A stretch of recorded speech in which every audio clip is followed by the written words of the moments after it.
have the term flooring contractor. I'm sure we've all had some really great jobs and some really bad experiences when it comes to flooring contractors. Hey, I'll be transparent. Even myself, I've had some really bad experiences with flooring contractors, and I work for a flooring company. But seriously, whether you've loved your commercial flooring contractor or you have a long list of people you hate, today I want to take back the curtain and show you all some behind the scenes secrets to find the very best commercial flooring contractor for you. And honestly, talk about some of the hidden truths that make the very best of the best, well, the best. So, welcome to Starnet Worldwide Commercial Flooring, and let's talk about why commercial flooring people are the best.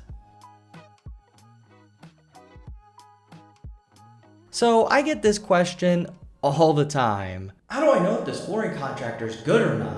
And I say, wow, that's a really good question. How did you get so smart? But honestly, the very first thing you should look at in your flooring contractor is their knowledge of the products. It's super easy for a contractor to go with the flow, you could say, and kind of go with the design and method of whatever the customer wants. Which that does work most of the time, considering a happy customer means a happy life. But I will urge you all to listen just a little bit further. But when you're going through the process with these contractors or contractor, you really have to take a step back and think, are they even listening to me? Just because the contractor goes through the entire flow with you and does whatever he says doesn't mean they're exactly listening. I found that leads to more upselling than anything. However, if you find that it's more of a collaborative effort, especially in that design phase, then you're going to be in a really good spot. Because ultimately, when a contractor can recommend you specific materials in not an upselling fashion, but more in a recommendation sense, usually that means they aren't trying to upsell you. They're trying to give you the best possible materials for your exact space. And sometimes these floors might not be touched for decades at a time. So times might have changed, and a specific floor that worked really well 10 years ago definitely should not be used anymore. And I think it goes a really long way if the contractor is upfront about this and presents it to the customer. And if that communication feels more like a group effort, you could say, that is going to go a long way, especially in the design process.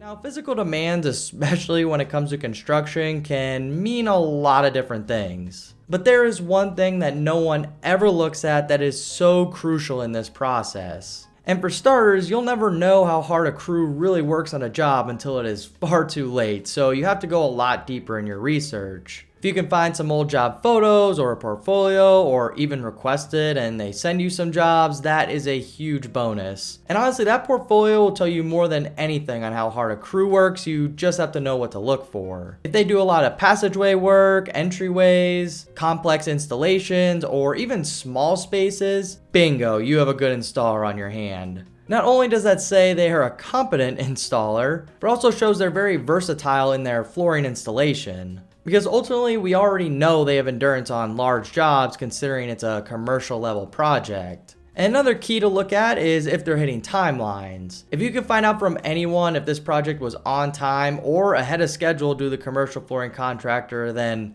yeah, they definitely have the endurance to finish it, and that's just another added bonus for you.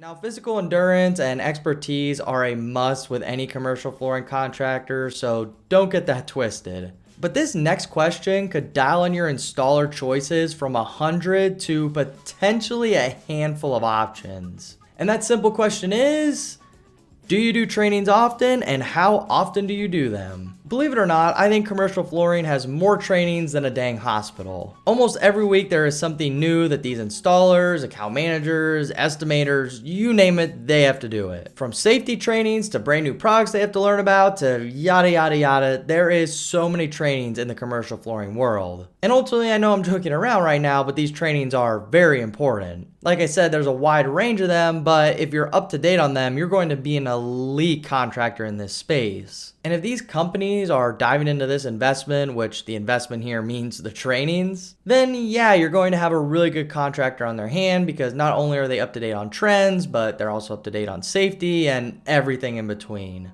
So after talking about some key features that your commercial flooring contractor should have, what else is there? Well, to be very surface level, at the end of the day, you really just want a good old-fashioned gunslinging problem solver. And once you find one, it's really just about trust. Yes, watching a full video on the questions to ask your contractor just to find out it comes down to trust. Yeah, very mind-blowing stuff. I understand that. But really, that is what it comes down to. If you can find a very versatile contractor that you can trust, that dials in on all these points we talked about today, you'll be in a good spot. And 9 times out of 10, they'll be able to do anything you throw at them as long as time allows it.